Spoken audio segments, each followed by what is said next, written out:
إن الحمد لله نحمده ونستعينه ونستغفره ونعوذ بالله من شرور أنفسنا ومن سيئات أعمالنا من يهده الله فلا مضل له ومن يضلل فلا هادي له وأشهد أن لا إله إلا الله وحده لا شريك له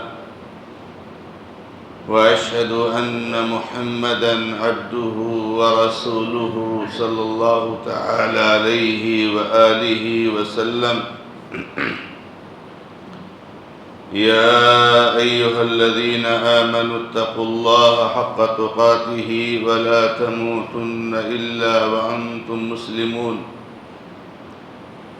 يا أيها الناس اتقوا ربكم الذي خلقكم من نفس واحدة وخلق منها زوجها وبث منهما رجالا كثيرا ونساء واتقوا الله الذي تساءلون به والأرحام إن الله كان عليكم رقيبا يا أيها الذين آمنوا اتقوا الله وقولوا قولا سديدا يصلح لكم أعمالكم ويغفر لكم ذنوبكم ومن يطع الله ورسوله فقد فاز فوزا عظيما أما بعد فإن خير الحديث كتاب الله وخير الهدي هدي محمد صلى الله تعالى عليه وآله وسلم وشر الأمور محدثاتها وكل محدثة بدعة وكل بدعة ضلالة وكل ضلالة في النار أعوذ بالله من الشيطان الرجيم بسم الله الرحمن الرحيم وأزلفت الجنة للمتقين غير بعيد هذا ما توعدون لكل أواب حفيظ وقال الله سبحانه وتعالى في موضع آخر إنا أنزلناه في ليلة القدر وما أدراك ما ليلة القدر ليلة القدر خير من 1000 شهر تنزل الملائكة والروح فيها بإذن ربهم من كل أمر سلام هي حتى مطلع الفجر وقال الله سبحانه وتعالى في موضع آخر ولا تباشروهن وأنتم عاكفون في المساجد وقالت أم المؤمنين عائشة رضي الله تعالى عنها أن النبي صلى الله تعالى عليه وآله وسلم كان يجتهد في العشر الأواخر من رمضان ما لا يجتهد في غيره محترم اور معزز دینی اور ملی بھائیوں، بزرگوں، نوجوان دوستوں اور نہایت ہی عزت اور احترام کے لائق میری ماں اور بہنوں، اللہ رب العزت کی رحمت، برکت، مغفرت، جہنم سے آزادی کا یہ مبارک مہینہ جس سے ہم اور آپ 20 دنوں سے اللہ کی توفیق سے فائدہ اٹھانے کی کوشش کر رہے ہیں۔ معاشرے اور سماج کا ہر طبقہ، خواہ وہ نوجوانوں کا ہو، بزرگوں کا ہو، ہماری ماں اور بہنوں کا ہو، ایک منافست اور سبقت کا انداز قائم کیے ہوئے ہیں، ایک دوسرے پر سبقت لے جانے کی کوشش کر رہا ہے۔ اللہ رب العزت سے دعا ہے کہ رب العالمین ہماری عبادتوں کو اپنے فضل و کرم سے قبول فرما لے، اور اس مبارک مہینے میں ہم سے جو کوتاہیاں ہو رہی ہیں، جو غفلتیں ہو رہی ہیں، اللہ تعالی اپنے کرم، جود اور سخا اور احسان سے اس کو معاف کر دے۔ ہمارے ان بھائیوں کو جو اس مبارک مہینے میں بھی اللہ رب العزت کو بھولے ہوئے ہیں، دین کو، مسجد کو، نماز کو، اس سے غافل ہیں، اللہ رب العزت سے دعا ہے کہ رب العالمین تیرے اس مبارک مہینے کے آخری عشرہ کی آمد پر ہم تجھ سے سوال کرتے ہیں کہ ہمارے ان بھائیوں کو توفیق عطا فرما دے۔ میرے بھائیوں، رمضان کا آخری عشرہ بالکل ہمارے سامنے ہے، اور آج ہم اور آپ سب 20واں روزہ رکھے ہوئے ہیں، رمضان کا 20واں دن ہے۔ آنے والی جو رات ہے اور آنے والا جو دن غروب ہوگا، وہاں سے رمضان کا آخری عشرہ شروع ہو جاتا ہے۔ سبھی کو معلوم ہے، ہر خاص اور عام یہ جانتا ہے کہ رمضان کا آخری عشرہ رمضان کے 2 عشروں سے بہت افضل ہے۔ اسی لیے اللہ کے حبیب محمد رسول اللہ صلی اللہ تعالی علیہ وسلم جتنی محنت اس آخری عشرے میں کرتے تھے، اتنی محنت اللہ کے نبی علیہ السلام سال کے کسی موقع پر نہیں کرتے تھے۔ کان اذا دخل العشر شد مئزرہ واحیا لیلہ وایقظ اہلہ، اور رمضان کا جب آخری عشرہ داخل ہو جاتا تھا تو اللہ کے حبیب محمد رسول اللہ صلی اللہ علیہ وسلم اپنی کمر کو کس لیتے تھے اور رات کو شب بیداری کرتے تھے، اور اپنے گھر والوں کو، بیوی بچوں کو بھی بیدار کرتے تھے۔ پورا عشرہ اللہ رب العزت کی عبادت میں خوب زیادہ محنت کر کے گزارا کرتے تھے۔ یہ اللہ کا بڑا کرم اور احسان ہے، یہ عشرہ ہمارے سامنے ہے۔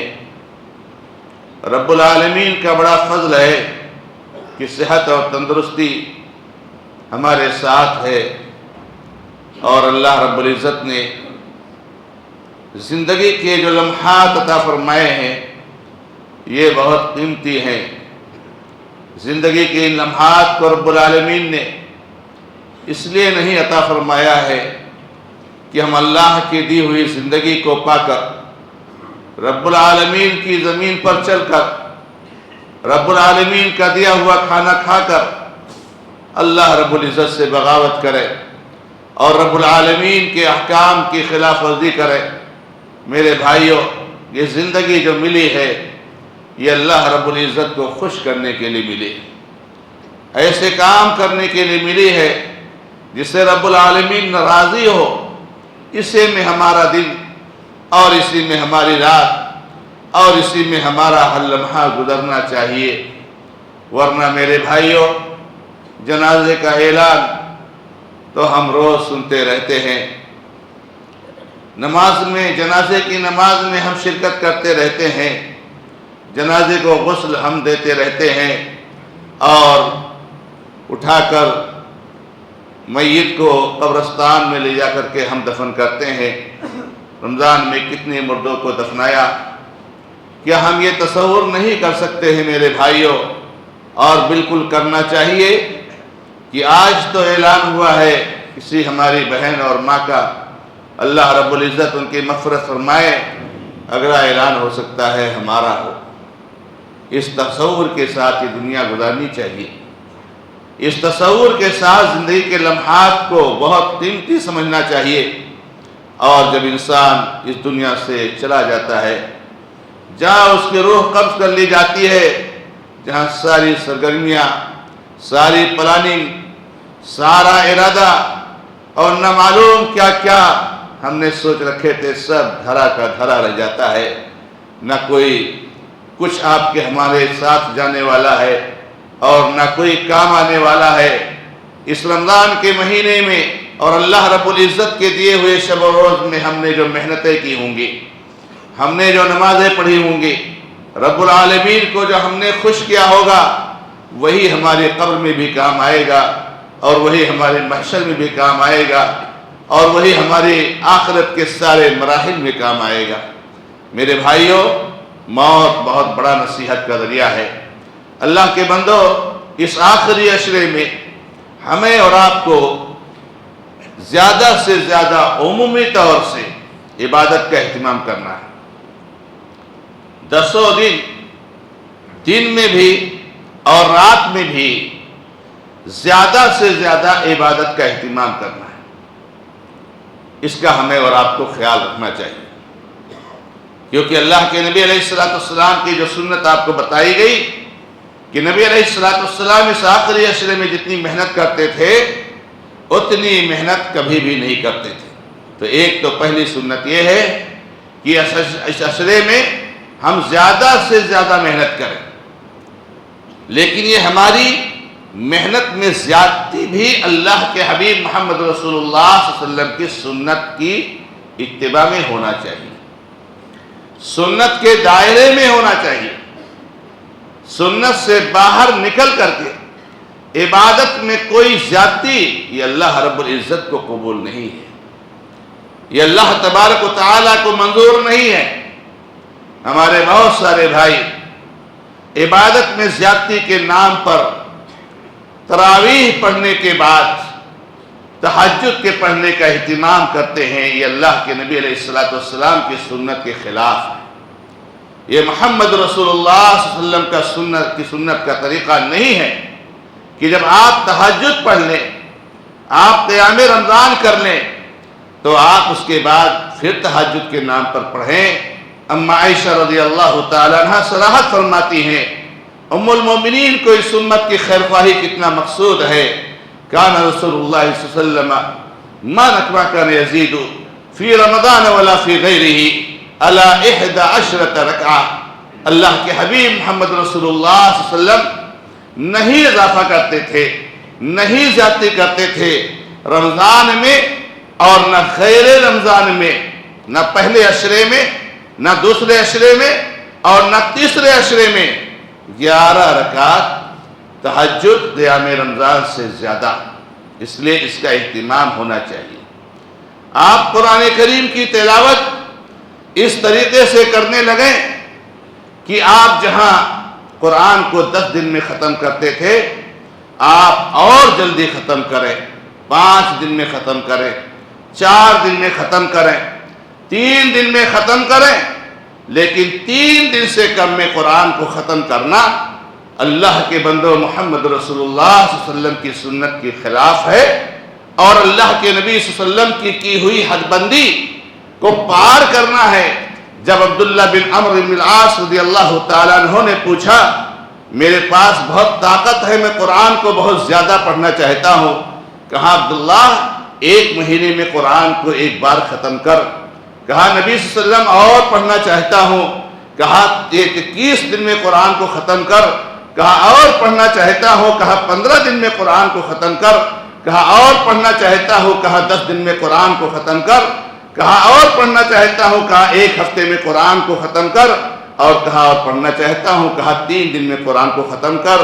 کہا نبی صلی اللہ علیہ وسلم میں جوان آدمی ہوں، میں اور زیادہ پڑھ سکتا ہوں، آپ اور زیادہ اجازت دے دیجئے۔ کہا 3 دن سے کم میں قرآن ختم کرنے کی اجازت نہیں ہے۔ کون ہے وہ لوگ جو امت کو اس طرح کی صریح اور صاف حدیثوں کے ہوتے ہوئے اس نے کیا اس نے کیا، اس نے کہا، ان سے مروی ہے، کیسی پگڈنڈیوں میں امت کو گھماتے ہو؟ اللہ کے نبی علیہ السلام صاحب قرآن، قرآن آپ کے لیے ایسا تھا جیسے پانی، قرآن آپ کے لیے کچھ تھا ہی نہیں۔ نبی صلی اللہ علیہ وسلم کی تلاوت، نبی علیہ السلام کی مٹھاس، نبی صلی اللہ علیہ وسلم کی سرعت، لیکن اما عائشہ ریکارڈ بتاتی ہیں کہ کیا ریکارڈ ہے محمد رسول اللہ صلی اللہ علیہ وسلم کا کہ زندگی میں آپ نے کبھی 3 دن سے کم میں قرآن ختم کیا؟ یہ زندگی کا ریکارڈ ہے۔ اور اللہ کے حبیب محمد رسول اللہ صلی اللہ تعالی علیہ وسلم فرماتے ہیں اس شخص نے قرآن کو سمجھا ہی نہیں جس نے قرآن کو 3 دن سے کم میں ختم کیا۔ میرے بھائیوں، ہمیں اور آپ کو روزے کا اہتمام ہونا چاہیے، تلاوت کا اہتمام ہونا چاہیے، عبادت کا اہتمام ہونا چاہیے، مگر ان سب چیزوں میں سب سے زیادہ جس چیز کا اہتمام ہونا چاہیے وہ محمد رسول اللہ صلی اللہ علیہ وسلم کی سنت کی پیروی کا اہتمام ہونا چاہیے۔ ہوتے ہوئے مصطفیٰ کی گفتار مت دیکھ کسی کا قول و کردار۔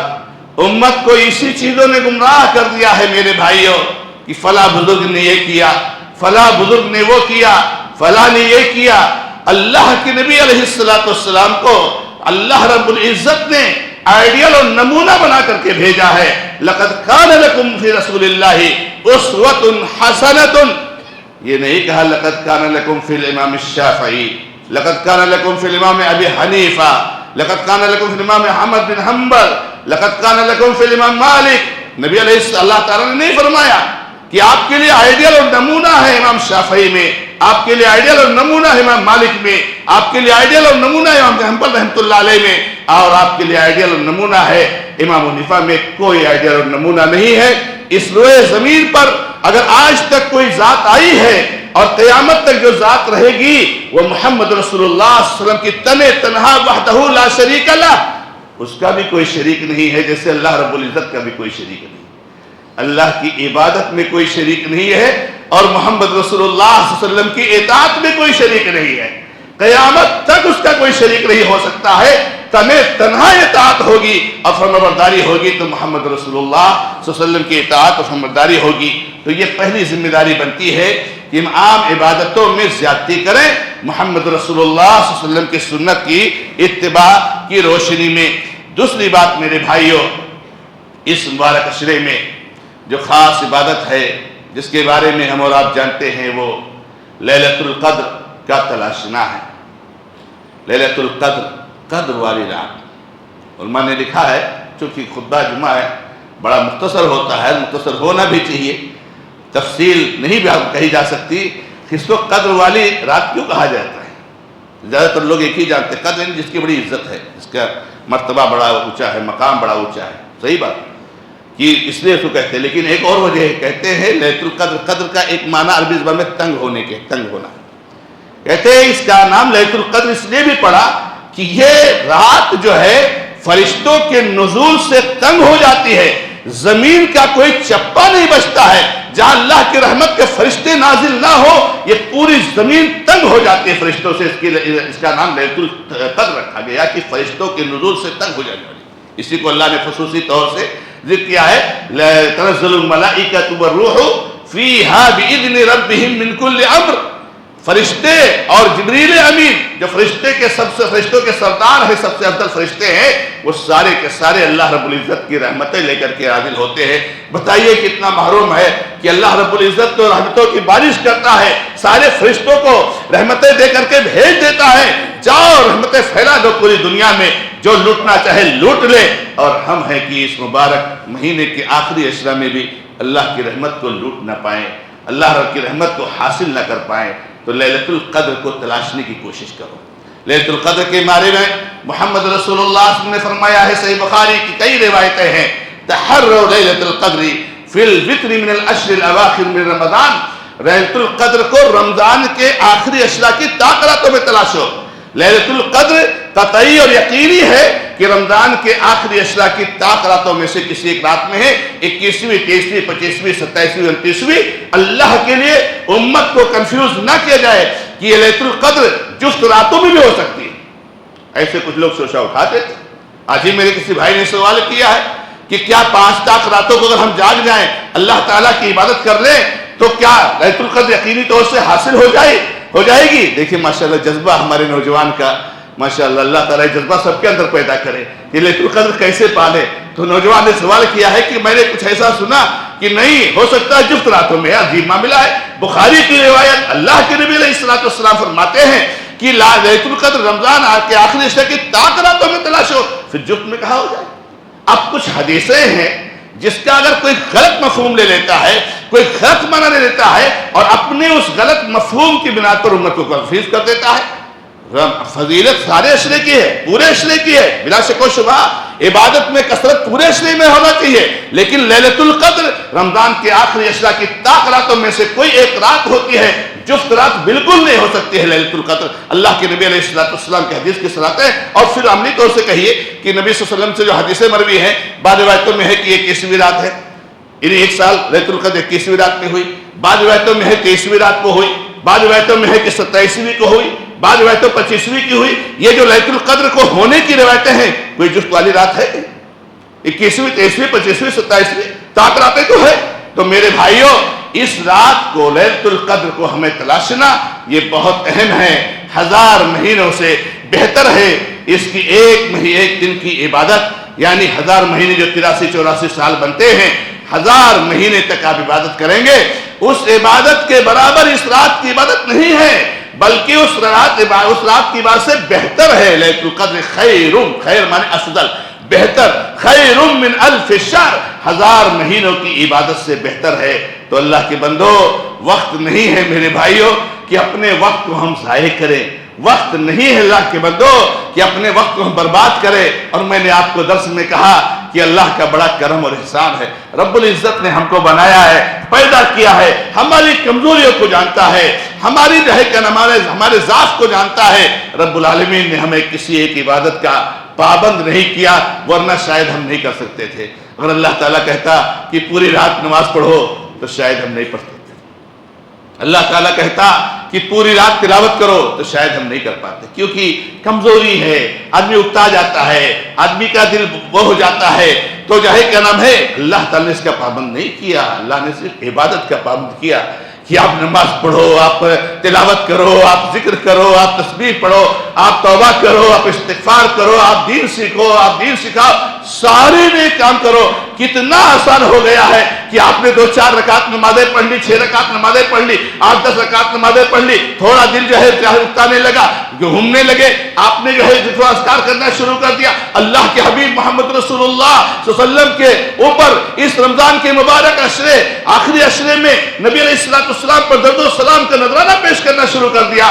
اللہ اکبر، کتنا بڑا اہم کام ہے اللہ کے نبی علیہ السلام پر درود و سلام بھیجنا، تلاوت کرنا شروع کر دیا، قرآن کو سمجھنا شروع کر دیا۔ میرے بھائیوں، اس میں بھی بہت ساری کنفیوزنگ آ جاتی ہے، لوگ کنفیوز کر دیا کرتے ہیں، کہتے ہیں کہ قرآن کو ویسے ہی بغیر سمجھے پڑھو، ویسے ہی پڑھو، زیادہ پڑھو، جلدی ختم کرو۔ ارے اللہ کے بندو، کسی شریعت میں، کسی قرآن میں، کسی حدیث میں نہیں مراد ہے کہ آپ کو قرآن کو بغیر سمجھے پڑھو۔ قرآن کو بغیر سمجھے پڑھنا جائز ہے، جائز ہے میرے بھائیوں، کہ آپ پڑھ سکتے ہو، نہیں سمجھ پا رہے ہو تو ضروری نہیں کہ ہر وقت ترجمہ کے ساتھ پڑھو، لیکن قرآن کو سمجھ کر پڑھنا، قرآن کو تدبر کے ساتھ پڑھنا، قرآن کو غور و فکر کر کے پڑھنا، یہ سب سے افضل ہے اور یہی مقصود ہے، کیونکہ یہ کتاب ہدایت ہے، یہ کتاب ثواب نہیں ہے۔ قرآن کریم اس لیے نازل نہیں کیا گیا ہے کہ آپ قرآن کے ایک حرف کو پر 10 نیکی حاصل کرو، اس کے لیے نزول نہیں ہوا ہے، یہ اس کا فائدہ ہے، یہ اس کی خوبی ہے، یہ اس کی برکت ہے، لیکن کتاب ہدایت ہے کہ سمجھ کر پڑھو۔ مثال دیتے ہیں کہ امام مالک رحمۃ اللہ علیہ جب رمضان آتا تھا تو پورا قرآن پہ متوجہ ہو جاتے تھے۔ ایک بھی اثر بتاؤ کسی امام سے، کسی محدث سے، کسی عالم سے کہ وہ قرآن کو بغیر سمجھے پڑھتا تھا؟ امام مالک بغیر سمجھے پڑھتے تھے، قرآن کریم کو بغیر سمجھے پڑھتے تھے، قرآن پر متوجہ ہو جاتے تھے۔ کیا مطلب ہے میرے بھائیوں؟ قرآن کو پڑھتے، قرآن کو یاد کرتے، قرآن پر غور کرتے، قرآن پہ تدبر کرتے، کیونکہ وہ عربی زبان کے ماہر ہیں۔ قرآن تو پڑھتے جا رہے ہیں، ان کو پورا قرآن سمجھتا آ جا رہا ہے، پوری تفسیر کو آتی جا رہی ہے، امام شافعی رحمۃ اللہ علیہ، امام ابو حنیفہ رحمۃ اللہ علیہ، امام بن حنبل رحمۃ اللہ علیہ، امام بخاری رحمۃ اللہ علیہ، فلاں ائمہ ہے، فلاں محدثین ہیں، یہ سارے کے سارے عربی کے ماہر تھے، تو قرآن کو بہت زیادہ پڑھتے تھے، اس کا مطلب نہیں کہ وہ سمجھتے نہیں تھے، سمجھتے بھی تھے۔ آپ قرآن کو سمجھ کر پڑھنے کی کوشش کرو اللہ کے بندو۔ تو میرے بھائیوں، لیلۃ القدر میں ہر قسم کی عبادت کی جا سکتی ہے، اور بہت آسان ہے میرے بھائیوں لیلۃ القدر کو تلاشنا۔ اور دوسری چیز جس کی طرف ہمیں اور آپ کو سب کو توجہ دینی چاہیے، وہ اعتکاف ہے۔ ہمارے بہت سارے نوجوان، بہت سارے بزرگ ماشاء اللہ تبارک اللہ تیار ہو گئے ہیں کہ ہم اعتکاف کریں گے انشاءاللہ۔ مبارک ہو آپ کو، اللہ تعالیٰ آپ کی نیت کو قبول فرمائے، اللہ تعالیٰ آپ کے لیے اس مرحلے کو آسان بنائے۔ میرے بھائیوں، بہت بڑی عبادت ہے، محمد رسول اللہ صلی اللہ علیہ وسلم کی عظیم سنت ہے۔ میرے بھائیوں، جب کوئی خیر کا کام کرنا ہوتا ہے تو ہمارے پاس جہی کا نام ہے، شیطان وسوسہ ڈالتا ہے کہ بہت ساری تیری مشغولیات ہیں۔ اب کچھ لوگوں کی بہت ساری مشغولیات حقیقت میں ہوتی ہے، حقیقت میں ہوتی ہے، لیکن کبھی کبھار حقیقت میں نہیں ہوتی ہے، وہ شیطان آپ کو دور کرنا چاہتا ہے۔ جتنا ممکن ہو سکے اور جتنا زیادہ ہو سکے اللہ رب العزت کا تقرب حاصل کرنا، اعتکاف کے ذریعے سے ہمیں اور آپ کو اس کا اہتمام کرنا چاہیے۔ بتائیے، میں تو نہیں سمجھتا ہوں اللہ کے حبیب محمد رسول اللہ صلی اللہ علیہ وسلم سے بڑھ کر کے دنیا کا کوئی مشغول انسان رہا۔ جس انسان کو دنیا کی حق کا راستہ بتانے کے لیے بھیجا گیا، پوری دنیا کو پوری قرآن کی تشریح کرنے کی ذمہ داری دی گئی ہو، ایک ایک آیت، ایک ایک لفظ کو پہنچانے کی ذمہ داری دی گئی ہو، کتنا مشغول انسان ہوگا۔ لیکن 10 سال تک مدینہ میں رہے، کیا مجال ہے کہ اللہ کے نبی علیہ السلام نے اعتکاف نہ کیا، نہ اعتکاف کیا ہو میرے بھائی؟ تو اللہ کے بندو، اعتکاف کا اہتمام ہمیں بہت زیادہ کرنا چاہیے۔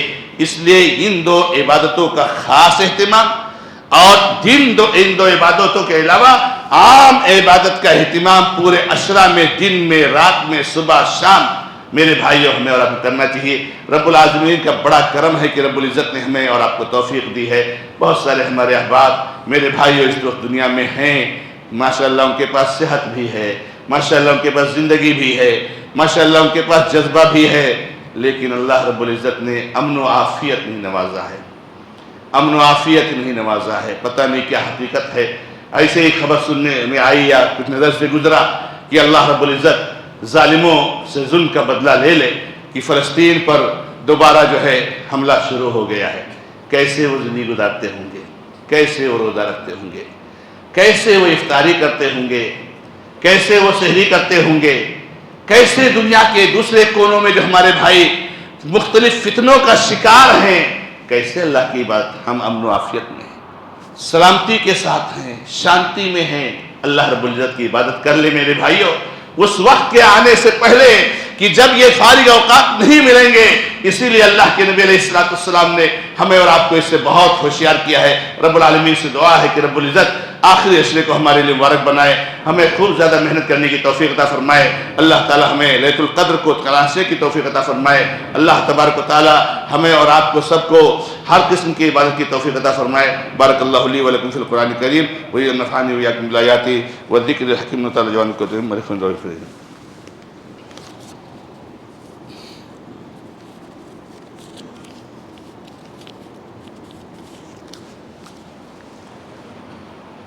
الحمد للہ رب العالمین واشہد ان لا الہ الا اللہ وحدہ لا شریک لہ واشہد ان محمدا عبدہ ورسولہ صلی اللہ تعالی علیہ وآلہ وسلم۔ اعوذ باللہ من الشیطان الرجیم، بسم اللہ الرحمن الرحیم۔ ان اللہ وملائکتہ یصلون علی النبی یا ایہا الذین آمنوا صلوا علیہ وسلموا تسلیما۔ اللهم صل على محمد وعلى آل محمد كما صليت على إبراهيم وعلى آل إبراهيم إنك حميد مجيد۔ اللهم بارك على محمد وعلى آل محمد كما باركت على إبراهيم وعلى آل إبراهيم إنك حميد مجيد۔ ربنا ظلمنا أنفسنا وإن لم تغفر لنا وترحمنا لنكونن من الخاسرين۔ ربنا آتنا في الدنيا حسنة وفي الآخرة حسنة وقنا عذاب النار۔ ربنا لا تزغ قلوبنا بعد إذ هديتنا وهب لنا من لدنك رحمة إنك أنت الوهاب۔ اللهم اغفر لنا وللمؤمنين والمؤمنات والمسلمين والمسلمات. اللهم ألف بين قلوبهم وأصلح ذات بينهم وانصرهم على عدوك وعدوهم يا رب العالمين. اللهم انصر الإخوان، اللهم انصر إخوان المسلمين في كل مكان. اللهم انصر الإسلام والمسلمين في كل مكان.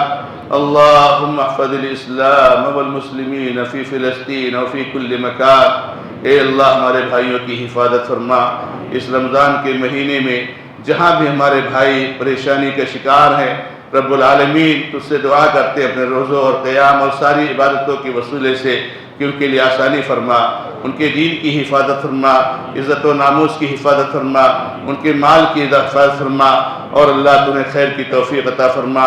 اللہم علیک بأعدائک وأعداء الدین، اللہم علیک بالظالمین الغاصبین، اللہم علیک بالظالمین الغاصبین. اللہم انہم قد طغوا وبغوا وافسدوا فی الارض بعد اصلاحها فعلیک بہم یا ذا الجلال والاکرام. اللہم یا ذا الجلال والاکرام. اللہم تقبل صیامنا، اللہم تقبل صیامنا، اللہم تقبل صیامنا، اللہم تقبل قیامنا، اللہم تقبل جمیع اعمالنا یا رب العالمین برحمتک یا ارحم الراحمین. اقول قولی هذا واستغفر الله لي ولكم ولسائر المسلمين فاستغفروه انه هو الغفور الرحيم والحمد لله رب العالمين.